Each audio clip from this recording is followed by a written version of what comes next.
रासायनिक संयोजन के जब नियम दिए गए उसके बाद एक साइंटिस्ट आए, इसको हम लोग बोलते हैं डाल्टन। इन्होंने 1808 ईस्वी में इन्होंने अपना एक परमाणु का सिद्धांत दिया, जिसमें इन्होंने परमाणु से संबंधित जो भी बातें थी वो अपने 5 से 6 बातों में सारी की सारी क्लियर कर दी। ठीक है, हम इन्हीं सिद्धांत की जो मुख्य विशेषताएं हैं उन पर हम एक बार डिस्कशन कर लेते हैं। सबसे पहला इनका जो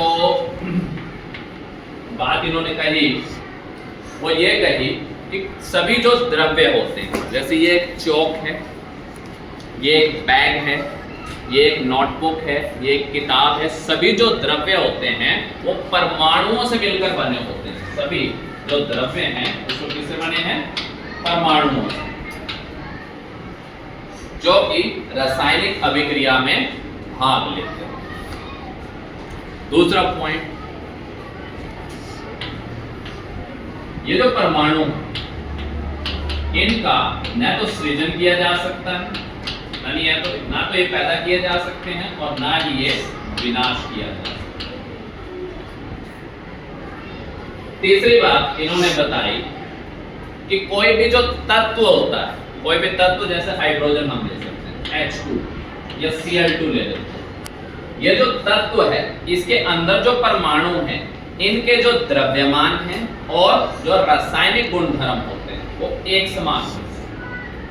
जैसे अगर हम हाइड्रोजन की बात करें तो इसका यहाँ पर जो द्रव्यमान है वो 1 U होता है और इसके यहाँ पर रासायनिक गुणधर्म क्या है? ये इलेक्ट्रॉन ले भी सकता है और दे भी सकता है।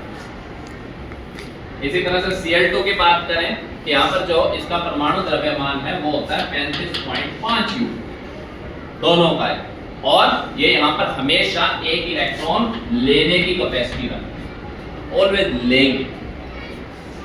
ठीक हो गया? तो तीसरा पॉइंट ये आया कि किसी भी तत्व के जो परमाणु होते हैं उनका द्रव्यमान और रासायनिक गुणधर्म समान होते हैं। नंबर 4, जो भिन्न भिन्न तत्व होते हैं, भिन्न भिन्न जो तत्व हैं जैसे कि H ले लो और Cl ले लिया, इनके जो यहाँ पर परमाणु द्रव्यमान और रासायनिक गुणधर्म अलग अलग होते हैं। जैसे कि मैंने अभी यहाँ बता दिया, द्रव्यमान अलग अलग है और इलेक्ट्रॉन लेने देने का संबंध भी अलग है।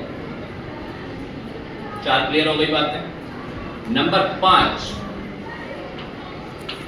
कहता है कि जो भिन्न भिन्न तत्व होते हैं इनके जो परमाणु हैं ये आपस में मिल करके एक नए यौगिक का निर्माण करते हैं। जैसे H है, जैसे H2 plus O2, arrow H2O बनाते हैं आप H2 इस तरह से। अगर हम यहाँ पर 2 ले लें तो 2H2। क्लियर हो रहा है सभी को? यहाँ पर जो होता है हाइड्रोजन है अलग से तत्व हो गया, ऑक्सीजन है अलग से तत्व हो गया, इनको यहाँ पर जब ये मिलते हैं तो ये अलग से यौगिक का निर्माण करते हैं। क्लियर हो गया? छठा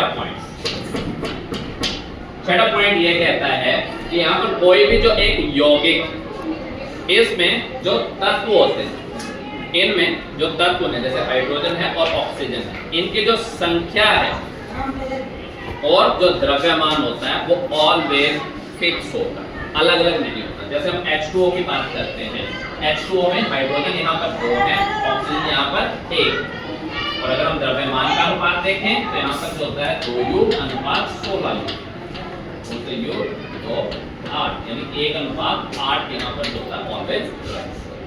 तो इस तरह से डाल्टन ने 6 अपने बातें कही थी अपने सिद्धांत में, और पूरी की पूरी यहाँ पर जो होता है उन्होंने परमाणु के जो गुणधर्म हैं या वो किस तरह से संयोजन करते हैं, पूरी की पूरी बातें ही उन्होंने अपने सिद्धांत में क्लियर की।